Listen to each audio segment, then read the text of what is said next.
AP హైకోర్టులో YCP అధినేత Jagan petition వేశారు. గతంలో తనకున్న సెక్యూరిటీనే కొనసాగించేలా ఆదేశాలు ఇవ్వాలంటూ పిటిషన్లో పేర్కొన్నారు. ప్రభుత్వం ఏకపక్షంగా సెక్యూరిటీని తొలగించిందని, తనకున్న ప్రాణహాని అంశాన్ని పరిశీలించకుండానే ప్రభుత్వం వ్యవహరించిందని పిటిషన్లో తెలిపారు.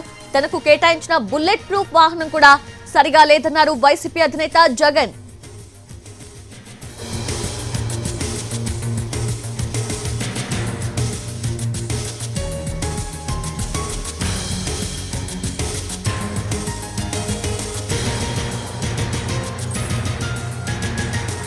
ఏపీ హైకోర్టులో వైసీపీ అధినేత జగన్ పిటిషన్ వేశారు. గతంలో తనకున్న సెక్యూరిటీనే కొనసాగించేలా ఆదేశాలు ఇవ్వాలంటూ పిటిషన్లో పేర్కొన్నారు ఆయన.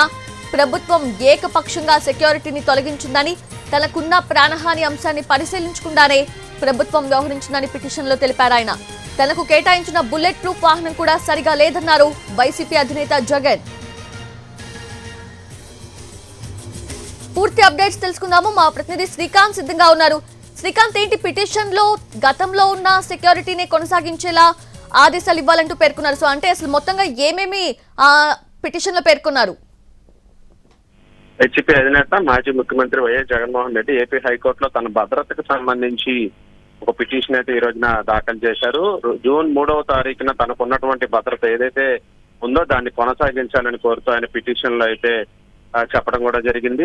తన భద్రతకు సంబంధించి తనకు ప్రాణహాని ఉంది అనే అంశానికి సంబంధించి పూర్తి స్థాయిలో సమీక్ష జరపకుండానే భద్రత తొలగిస్తూ కూడా నిర్ణయం తీసుకున్నారనే అంశాన్ని ఆయన న్యాయస్థానం దృష్టికి కూడా తీసుకొచ్చారు. తనకు కేటాయించిన బుల్లెట్ ప్రూఫ్ వాహనం కూడా సరిగ్గా పనిచేయట్లేదనే అంశాన్ని కూడా ఈ సందర్భంగా న్యాయస్థానం దృష్టికి తీసుకురావడం కూడా జరిగింది. పూర్తి స్థాయిలో తనకు కల్పిస్తున్న భద్రత, గతంలో ఉన్న భద్రత, ఈ రెండు అంశాలకి సంబంధించి ఇప్పుడున్న ప్రభుత్వానికి ఆదేశాలు ఇవ్వాలి. తన భద్రతను గతంలో ఏ విధంగా ఉందో ఆ విధంగా కొనసాగించేలా ఆదేశాలు ఇవ్వాలని కోరుతూ అయితే హైకోర్టులో పిటిషన్ అయితే దాఖలు చేస్తారు. ఆ పిటిషన్ కి సంబంధించి విచారణ 2 రోజుల్లో న్యాయస్థానం చేపట్టే అవకాశాలు అయితే ఉన్నాయి. గతంలో ఉన్నటువంటి జట్ల సెక్యూరిటీకి సంబంధించి ఏమేమి సెక్యూరిటీ అంశాలు ఆయన నివాసానికి కానీ ఆయన బయటకు వెళ్ళినప్పుడు కానీ భద్రతాపరమైన అంశాలు అప్పుడు చేపట్టారో దాన్నే కొనసాగిస్తూ కూడా ఇప్పుడు ప్రభుత్వం నిర్ణయం కూడా తీసుకునే విధంగా ఆదేశాలు ఇవ్వాలని ఆయన న్యాయస్థానాన్ని కోరారు.